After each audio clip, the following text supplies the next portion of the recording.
everybody. Welcome to the Mission Thriving Life podcast.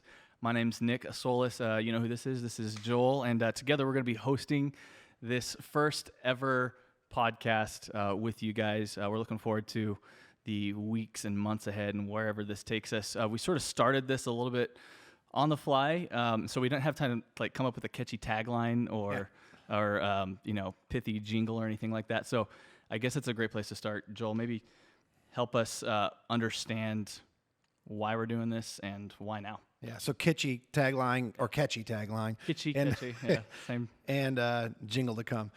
Yeah, I think it's a great question. I mean, I'll start with, I'll start with why now. I think it's somewhat obvious, but I'm just to be clear, I'm not looking for more to do. But since sort of the COVID-19 virus kind of hit the shores of the U.S. and things have been changing in our worlds and in our homes and in our businesses and things like that, I've gotten this steady and increasing stream of questions that come into my inboxes. When I say inboxes, I've got several of them between email and social media and all sorts of places. And some of them come to me, some of them just come to us at the church. And lots of questions about what to do in circumstances like this. It just felt like this is something that is another medium for us to sort of answer a lot of those questions. They've led to meaningful conversations, two-way conversations with people that I've just thought, gosh, a lot of that would be helpful for more people. And I get a lot of the same questions. So that's one reason. And this format, it's no secret that the podcasting format has sort of come back and had a resurgence. In the beginning, there was a fad for a while, and then it sort of went away, and it's come back around. And I think largely because of social media and the different platforms in which people are posting, I think it's a good opportunity for us to create two-way communication with people in whatever platforms they use or whatever social mediums they use on a regular basis. So I just think it's a good opportunity for us to create a two-way dialogue. Yeah. This is like right up my alley. I mean, this is something I've been talking about for a while, and I just look at the world around us and what's available, and this is just a unique time in the history of the church, lower C and capital C, and we have so many tools at our disposal. And I just, sometimes I think, gosh, what would Paul the apostle think about if he knew that, gosh, we have a way to broadcast to people, even when we're not gathering as a church. And so I guess the bigger question is why wouldn't we be doing this? So this seems like now is as good of a time as any. And we've been talking about this for a while. You're in part of our content meetings. We cut more content than we actually deliver on the weekend. True. And so and there's a lot of times that there's valuable stuff. It's not because it's not valuable that we don't share it. It's because it's not germane to the broader audience. Right. And we've often thought, gosh, there's follow-up, and we should be answering people's questions more publicly as they send in questions. Oftentimes I get great feedback and great questions from people about weekend sermons, whether I'm preaching or somebody else. And this just gives us an opportunity beyond that, to sort of engage in a two-way conversation. So you mentioned, in the last few weeks, you've gotten a bunch of questions. Yeah. I'm curious, could you share what some of those questions are and maybe answer some of them? Yeah, maybe. Caller line. The crazy thing is they're sort of all over the place. Yeah.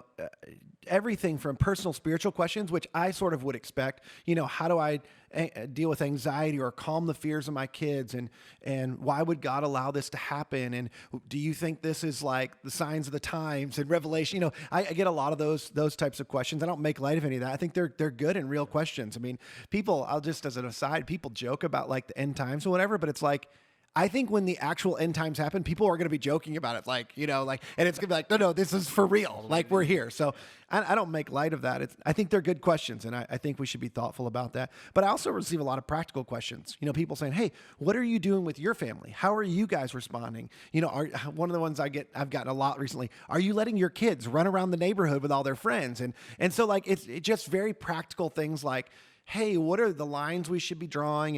And then, believe it or not, I get a whole bunch of questions that are like so far outside my scope of expertise. Like, do you think our national leaders are doing the right things? And what should we be doing? And I'm like, okay, that's clearly not in my scope. Or it's about the stock market. What would you do, or what are you doing? And do we think it's going to bounce back quick? Or about real estate and things like that. And so it's just kind of funny. And I understand. I'm not the only person that people are asking those questions. I think what people are looking for is a balance between maybe conventional wisdom, or maybe not even conventional wisdom, what everybody else is doing, and what's wisdom, what's real wisdom, what's true wisdom, what's biblical wisdom and spiritual wisdom. And so I think they're balancing. They're trying to go, hey, I want some spiritual guidance, and I'm also looking for some marketplace or professional guidance in other ways, and I think that's good. So well, I appreciate, as a comm director, I appreciate you staying away from the stock market predictions. And so, big disclaimer, if Joel has ever given you financial advice or made any predictions, that's... I'll leave that to my brother. There you go. He's a financial advisor, so... Well, I am going to stay away from that type of stuff. But the thing I would say is those questions are important. And in fact, I've already talked to a few people. We're thinking about in coming weeks bringing on some experts. Those are questions that I actually know some people that are both professional advisors or marketplace experts, and also I respect spiritually, that could provide not just from their niche, an expertise, but also from a biblical perspective, some wise biblical advice. So we've talked about bringing some of those folks on. But here's exactly what I'm thinking for today. And there's a lot of individual questions we could jump into. But here's what I really want to talk about today is I want to talk about what I don't hear anybody else talking about. And I don't think I'm the only one thinking about it, but I don't think there's many people talking about this.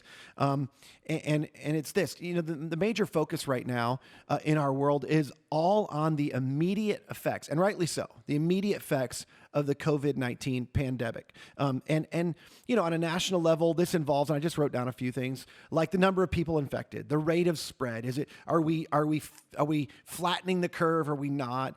The need to quarantine, and who and when, and should there be a stay-at-home order, or the lack of supplies in hospitals, the empty shelves in grocery stores, education being suspended, and what kind of impact that has, the impact on our economy. So on a national level, those are all the immediate effects that we're all talking about and trying to make decisions around. And then on a personal level, it involves things like, kids being at home, and like them not just, they have needs, and some kids have needs because they're at home that creates problems for people that don't have meals for their kids, or they don't want their kids developing unhealthy habits, and they need tools. And there's things like, as people are working from home, and how do I balance that, and the loss of productivity, and I can't get much done when there's kids running around in my house. And then there's other people, there's a loss of income, comes with loss of job or lack of business in their own personal businesses. There's fear and anxiety related to the spread of the virus and whether that's going to come to our doorstep or not. There's frustration and tension around feeling stuck and feeling helpless in this season, which I'll just say as a plug. Our next series that begins this weekend, we're going to talk about just that. In the meantime, what do you do when you've done everything you think you can do, and you've done everything that's been asked of you, and you feel powerless? What do you do in the meantime? And so we're going to address that specifically in a whole series. But those are, those are all examples of immediate effects, the immediate effects of the pandemic. What nobody's talking about, though, is the after effects or the residual effects, or what some call the secondary effects. Yeah. And the reason why I think this is important, and the reason we need to talk about it right now, is because we're going to flatten the curve on COVID-19 eventually. That's going to happen in large part because of all the work that's being done, and mostly the immediate effects. The curve on those things are going to be flattened too. What will not flatten is the secondary effects. The after effects, those are going to continue to go on. And so my question is, what are we doing to anticipate those things? And this is important. I'm not minimizing, I just want to make this clear. I'm not minimizing the immediate effects. I mean, those are important. And I'm engaging those conversations too. Lots of people are talking about those. I mean, we should be searching out, the best advice and wisdom on those things. And they certainly deserve our attention and focus. But right now, my observation is they're getting all of the attention. Right. And, as a pastor, I worry that there's lots of residual effects, residual impact that's going to come from this that we're not thinking about and anticipating right now. and we're going to be stuck with a curve we don't want in the residual effects of all of this. And, again, let me finish this next statement before you turn off the podcast. But most, if not all, of the immediate effects will vanish when the pandemic passes. We'll not only flatten the curve, it'll go down. The quarantine will end. Kids will go back to school. Commerce will resume. People will go back to work. I mean, it'll take us some time to dig out of that, but it's going to resume. The fear and anxiety, frustration and tension, all those things will begin to subside as soon as the pandemic subsides. But what we'll be left with is the after effects of all those things, the after effects of the temporary behaviors, habits, and patterns that we set up during this season. And the secondary, I'll call them spin-off effects, in many cases are longer lasting and even more damaging, I think, related to that. Yeah, I feel that. I mean, it's so easy to get caught up in the here and now. We're sort of wired that way as humans to begin with. I have 2 teenage boys at home, and I read somewhere, I don't know if this is true or not, so you might want to Google this, but I read that even the teenage brain, it's impossible for them to understand future consequences down the road. 1,000%. I feel that for myself, and I'm almost 40. Yeah. But when I think about our culture, our society, America, we're constantly refreshing the stats of what's happening. So we're just consumed with what's happening, right? Yeah. And there's a huge danger in that. It's like anytime when you get so focused on, it's not that you shouldn't focus on a problem that's right in front of you, but if you don't pick your head up every once in a while and see, hey, where is this leading us? What course is, because here's the thing that's happening. This is changing the course, the immediate short-term course of everybody's life. Right. Of everybody's patterns, of everybody's, normal. Everybody's has a new normal right now. Right. What kind of turns and twists is that creating? And where are those things leading us? I'm not saying that we're doing the wrong things to respond and react right now. It's just, we have to also consider where those things lead to. Yeah. So in that, we talk about these, after effects that we're not paying attention to. As you see it, what are some examples? What do you think are some of those longer lasting after effects that we should at least be putting a bookmark in for the future, and maybe, planting some seeds for that rebuilding of those areas? Yeah, 100%. I'm going to actually use 2 specific ones I want to jump in today. There's a lot more, but before I do that, I just want to say this. The reason I bring all this up, and I want people to understand this, I'm not interested in creating more hysteria, but I'm also not just interested in seeing people survive this season. Right.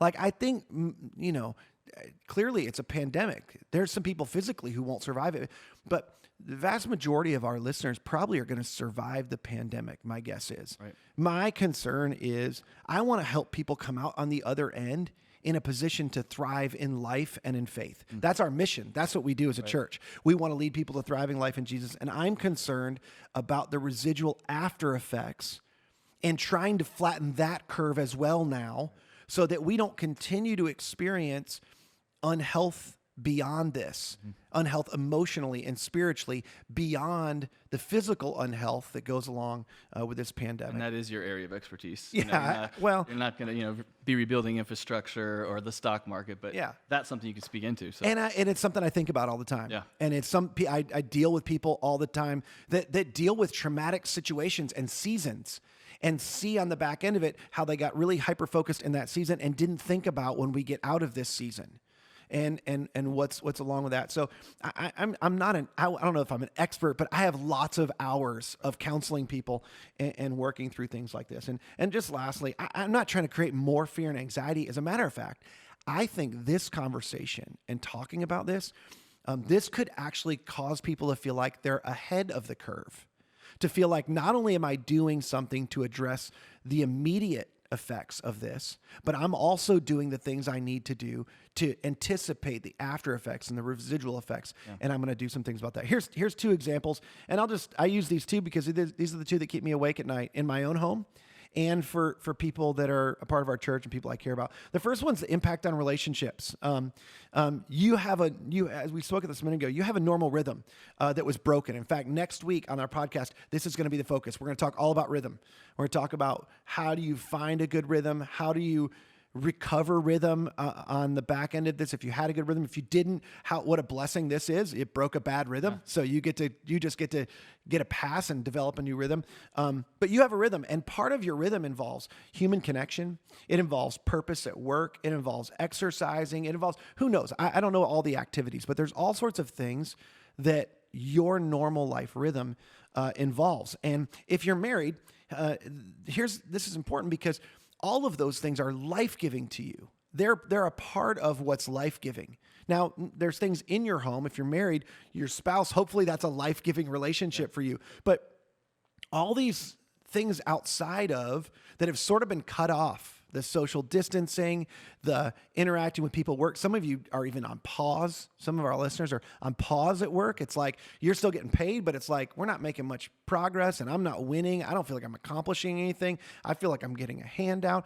Like all of that plays into your life and your well-being personally. Yeah.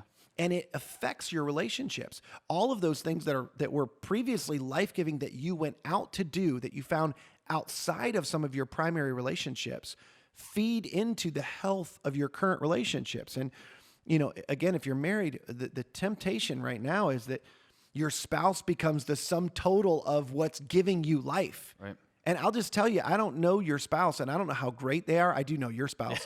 But I don't know people who are listening. I don't know what type of marriage you're in, but no one person can bear that for any of us. Right. And so, thinking through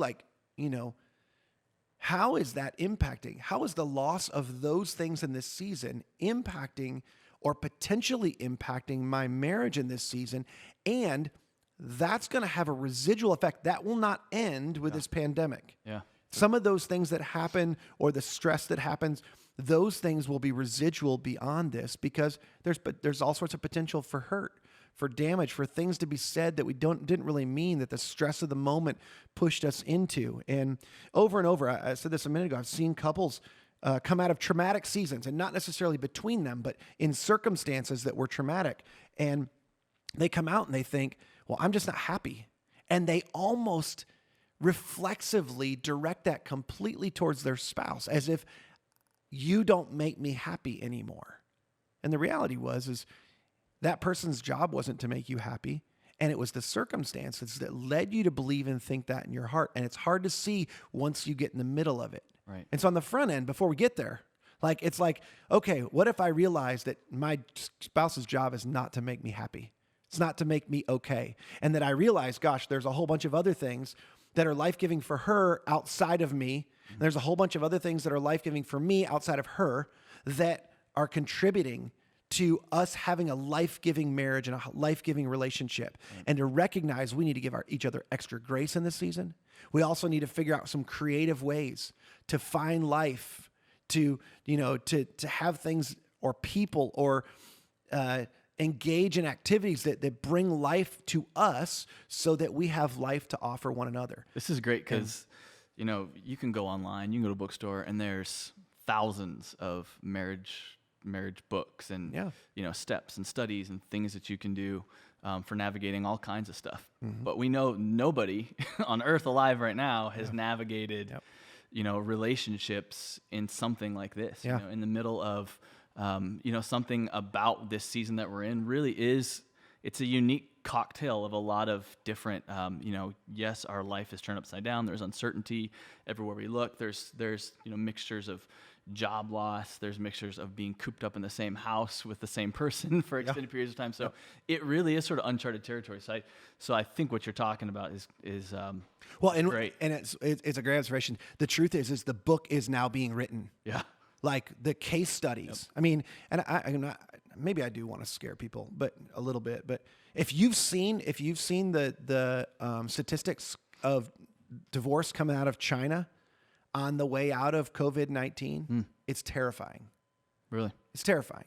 And I haven't dug that deep. The reality cases and exactly. And that's the point. Yeah. And I don't blame you for that. Yeah. I don't blame anybody for that. It's all we want to know. Hey, when's this going to end here? Right. Like when's are we going to get out of this? But the reality is there's a lot more. Getting out of this, meaning the physical health pandemic, doesn't mean we're going to get out of the emotional effects and the residual effects of this. And everybody's looking at some of the health after effects in China. Right. But if you start to look at some of the social after effects in China, it's disturbing. And it's something that I just bring it up because if we're thoughtful about it and we're aware of it on the front end, there are things that you can sidestep. There's things that you can avoid. If we're not thoughtful about it, we should expect the same results. And I just don't want to see that happen. I need to move on. You know, this is the same thing's true with your family. I won't play all of this out, but you can't wring your happiness out of your kids. In fact, if you have little kids, they're depleting. And that doesn't mean you don't love your kids. I mean, when I say that, I don't mean I don't love my kids that are my littles at home, but they require a lot. In fact, what it actually means is you really love your kids. Because what you do is we all do this. You leverage energies and life you gain outside of your relationships with your kids to pour it into them so that you have the grace you need, so that you have the patience you need, so that you have the love you need. Some of that comes hopefully from your Heavenly Father, from your spouse, from other people in your life, because they're not giving a whole lot to you in this season. They're just taking. And the same, we all did that when we were kids. They're takers. And so you got to have something to give. Well, now what happens when you don't have a lot to give? Because you don't have those things pouring into you, you know, that could potentially be damaging and challenging in the way you respond to your kids. In the same way it could be in your marriage. If you're single, I had this great conversation in our post-service chat with a guy that's become some friends of ours. He was on the chat, and he was talking about the challenges of being single. And I just admitted, gosh, that was a long time ago for me. And I didn't get married till I was 29, but I'm 45 now, so you can do the math. It's been a while. But he was just saying, you know, he's never been somebody who's depressed or, you know, has experienced sort of anxiety or loneliness. Right. But it's like he's starving for like real human interaction. He's like, I'm online with people all the time and I'm doing some video chats and some FaceTimes, but it's like it's not the same. Right.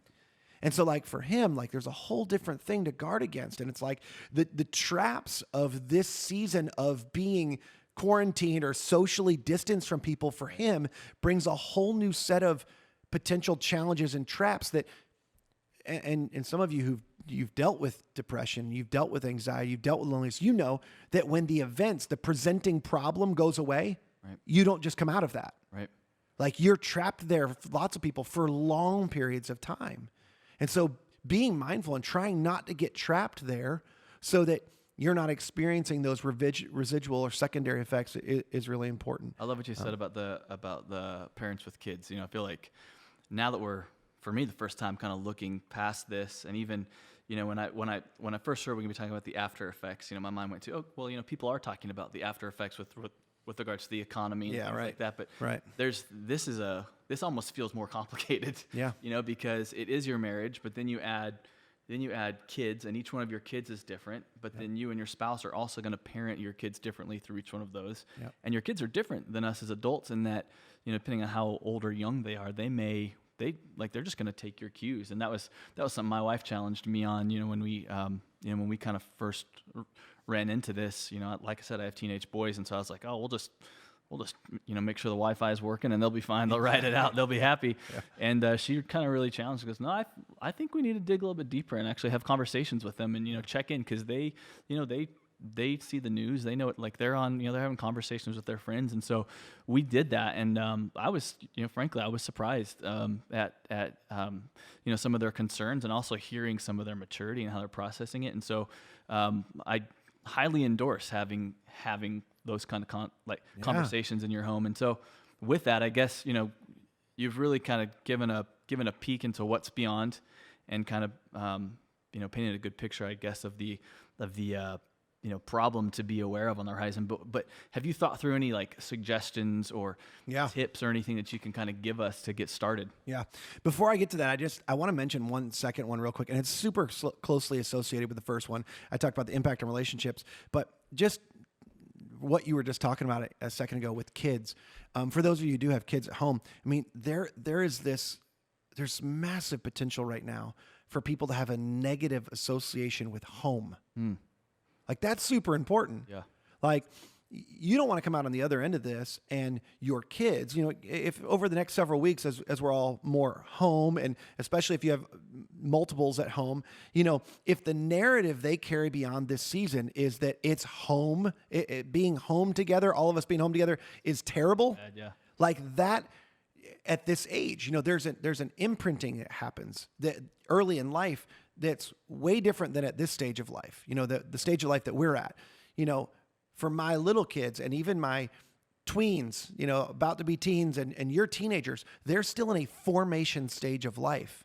And their thoughts and their hearts and their emotions, they're being formed in such a ways that they're going to live out of those and live from those places in their life. And my counselor used to say it this way all the time is, we all live from somewhere. You live from somewhere. See, as adults, this is what you were just talking about a minute ago. As adults, we're actually have the maturity to decide where we're going to live from.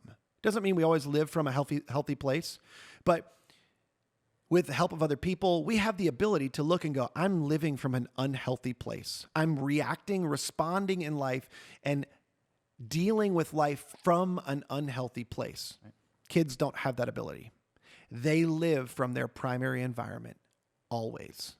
If their primary environment is unhealthy, if it's bad, if it feels terrible, what will come out of that is unhealthy behavior. So you know how this is. It doesn't take long for kids to develop unhealthy habits. This is why your wife is so much smarter than you are, by the way. But it doesn't take long.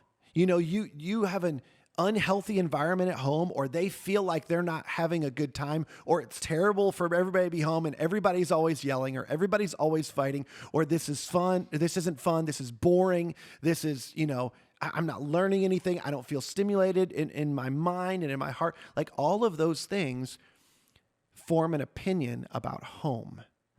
And that's where your kids will live from beyond this. And I don't know how long this lasts. 4 weeks, 6 weeks, 8 weeks. I don't know how long we're all going to sort of be forced to be home. Yeah. But I do know that it's long enough to form a residual after effect that they will live from that could be unhealthy, an unhealthy place for them to live from. That's heavy. Well, and it's the same true for husbands and wives. I mean, there's spouses that are going to go back to work and they're going to go, well, I know I'm not hurrying home because I've been home for 6 weeks and it's terrible.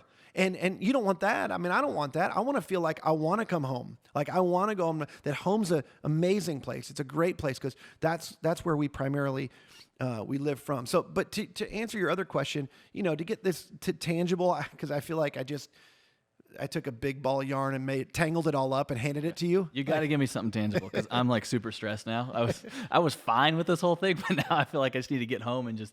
Well, I got a scripture verse. Parenting. Okay, good. That's all I need. In a second. So we won't trust my wisdom, but on a macro level, I'll just say this, and you've heard this before. I didn't make this up, but in fact, I hear it from you more often than anybody else. A problem well defined is half solved. Yeah.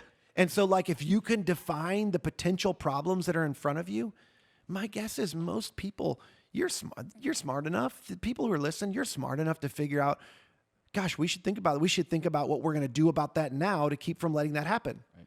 I mean, it's just that us not being thoughtful about it is the problem. So having thoughtful conversations with your spouse or your kids or a trusted friend about the potential problems or dangers and praying and asking God, I think this is so important. And my wife and I, we've practiced this already. We've had conversations with each other. We've had conversations with our kids about all of this stuff.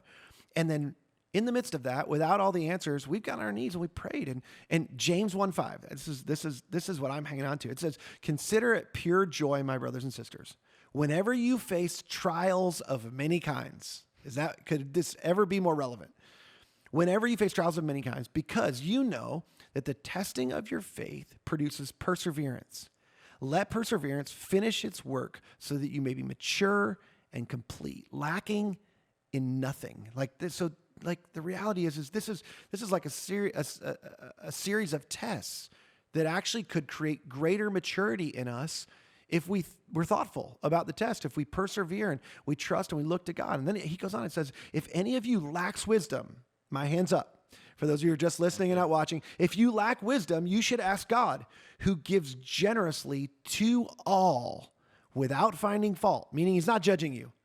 He's not going to judge you for your question. He's not going to judge you for asking for wisdom, to all without finding fault, and it will be given to you if you ask. And so I just believe with all my heart that, and through personal experience, that if you're thoughtful about these things and you take them to your Heavenly Father, He's going to open your eyes. He's going to give you wisdom. I don't think you need to be afraid. In fact, I think conversations like this should embolden you. You should feel more prepared. You should feel more like, gosh, I'm ahead of the curve, because there's lots of people who aren't even thinking about what's on the backside of this. Right. And you have the opportunity. We have the opportunity as Christians to lead in this conversation. There's lots of people who aren't listening to podcasts like this. They're just focused on, the news and the stock market and the immediate effects. And we have the opportunity to not only be thoughtful, but to lead the way and potentially in this season be the voice of wisdom because of the wisdom we receive from God for other people, and lead the way in this. Now, on a practical level, I'll just leave you with this. There's a story we're all going to tell on the other side of this. You're going to have a coronavirus 2020 story. I'm going to have a story. We're going to tell the narrative, but so is your spouse. So is my spouse. So are our kids. So are our friends. My question is, who are we going to allow to control the narrative? Are you going to take some control of the narrative? Are we just going to let the pandemic and, the decisions that are made around us determine what the narrative is? Right. Or are we going to take control of the narrative, and are we going to trust God with that narrative? Are we going to ask God to lead us in this? And here's the thing. I said this to our kids. I said, hey, what's the story we want to tell? Like, what's the story you want to tell about coronavirus 2020? And we were all stuck at home, and what? How do we finish that? How do you want to finish that? I let all my kids answer. Like, how do you want to finish that? And we're doing some crazy things that we're having to find energy of life-giving things outside of us to pour into our kids. But, we've decided we're going to control the narrative. We're going to trust God in this and for our safety, but we're going to look out for our health and emotional and spiritual well-being in this season. And so, we're doing some crazy stuff like camping out in the backyard and letting our kids move the furniture all around the house so we can have a laser tag course in the house. I'm coming to your place. You can't. We're social distancing. You can't come to my house. Fortnite and Netflix. So, I want to finish with this encouragement. I don't want people to be nervous and more anxious because of this. I believe if we'll be thoughtful and we'll look up to God and say, God, give me wisdom to know in this season. I want to protect my marriage. I want to protect my kids. I want to protect my own heart and my own soul. I don't want my soul to rot in this season. I don't want my marriage to rot in this season. I don't want my relationship with my kids to go backwards or disintegrate in this season. And you and I, that have teenagers or, tweens, young teens, the reality is the course of their next 5 to 10 years in relationship to our homes might depend on how we respond in the season.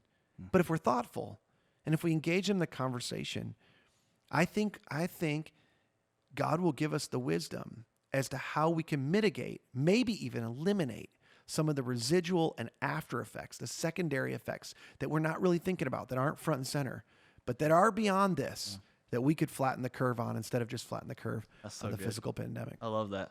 Hey, well, thanks for doing this. Man, thanks for helping me. And I need to say thank you to all the people who are on the other side of these cameras and microphones for helping us create this platform to talk about things like this. And I want our listeners to know we're very interested in your questions and your thoughts. Send them in. This is an opportunity for us each week to sort of respond, and I'll know who to bring in when we don't have the answers or absolutely we don't know where to point you. And this is something we're going to be doing weekly. Yep. Right? Yep. So, like Joel said, thanks for tuning in.